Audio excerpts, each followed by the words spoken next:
we'll take a look at the wide receiver group because we've talked a lot about it because of DK and Tyler. You got two massive question marks in your wide receiver room there. DK Metcalf, just as a reminder, has a $31.875 million cap hit for 2025. So you would think if they something will be done with him, right? I just can't imagine them going into the season with that cap hit. So it's either a trade or they restructure, they sign him to an extension just to even that out a bit, because it's the second biggest behind Geno's on the roster. So you figure with both those guys, something will happen. I don't know. It's so interesting. So you look at Jaxon Smith-Njiba, and one of the things, I don't want to say I'm not seeing it, okay, but like I've asked people this year a lot, like Bumpus, who played that position, and obviously coaches and everything, and I'm like, what is it about JSN that makes him so? I mean, does he look like he's super fast and running away from people on the field? Not really. But I think what Bumpus's explanation was that he is able to, like, the quarterbacks have confidence that he can catch passes that are either off target or in a slot that's just like the size of a mailbox. Mm-hmm. And that's his talent. They got him that ball on that screen, the middle screen that they ran, where they released offensive linemen downfield. And I mean, watching him run, is he like that fast?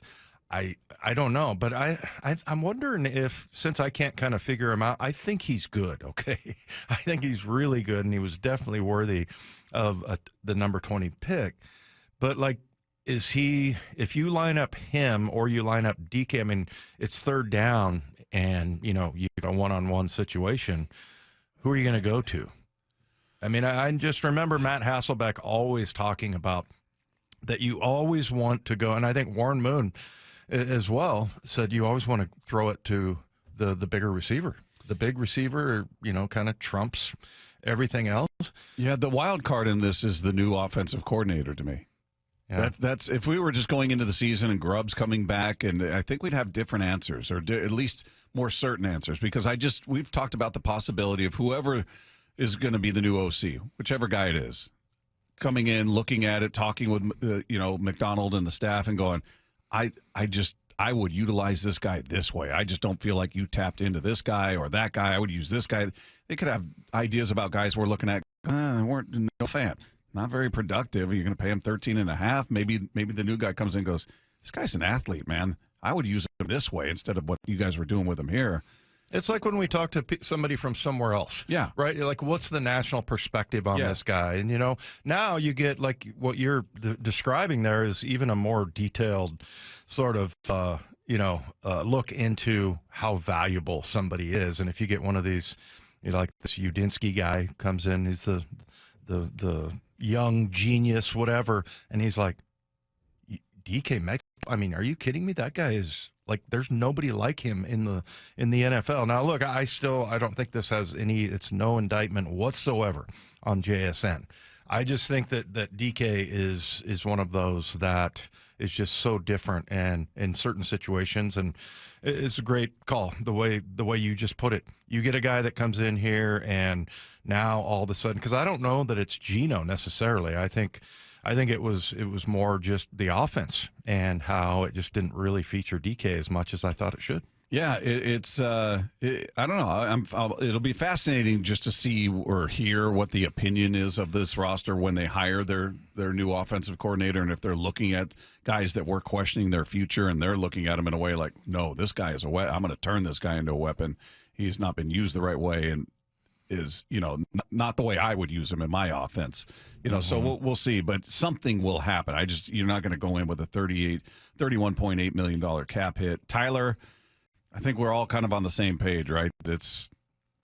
I feel like we saw the last. I mean, his post-game press conference sounded like a goodbye. He's thanking all the equipment guys, all the trainers, and sounds like he's just in touch with the fact that it's likely that he's not back. I'd like to think they could work something out, but he's got a $30 million cap hit. That's not going to stand. And again, the Seahawks, in case you missed our show yesterday, are one of only 5 teams that are over the cap currently. And by all the websites that track that, they're in the third worst position just ahead of the Browns and the Saints in terms of being over the cap. So they do. There's work to be done with these salaries. So I feel like Tyler's probably gone. And so if you're looking at it, you got JSN. We're saying Tyler's gone. DK. If he's gone, hypothetically, who do you have? You got Jake Bobo. Yeah.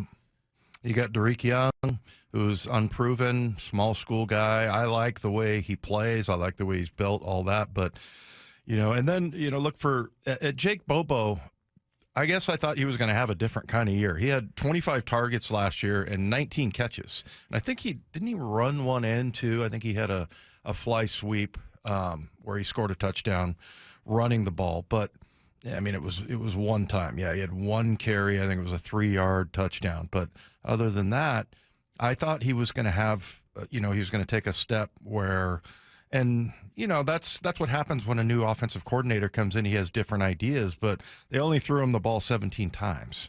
So he caught 13 of them for just over 100 yards, had one touchdown. But I don't know. I thought he was going to maybe take a step, but you might count that towards the new offensive coordinator didn't really get him involved, and maybe he was like, hey man, I got JSN, I got Tyler, I got DK, I don't really have room for this guy, and we're going to check it down to running backs, and we're going to throw to our tight ends a little bit more. But yeah, I still believe in Jake Bobo. I think he's a probably better than average blocker. And he's willing, but I'm curious about him because I'm not saying he took this huge step back or anything, but I kind of thought we were going to see a little bit more in his second year. I always expect that out of guys in their second year. Yeah, I didn't have the same level of belief or optimism about him. I feel like if his name were Jake Smith, he wouldn't be nearly as popular. I think people love saying his last name, and he's the underdog. All we hear about is how slow he is. He's a big, slow white guy whose name is Bobo. And I think it makes him a fan favorite. He kind of became that underdog everybody rooted for because by football standards, he's not fast. I think he ran a 4.9. Yeah. I mean, So, he's not a fast guy, and he even jokes about it, and I think that drew attention to look at this guy, this kid who's probably got no business being amongst these elite athletes out there getting things done, and his name is Bobo, and we like saying that. And I think if we're talking about Jake Smith, who runs a 4.9, people are going, what? Why are you talking about him?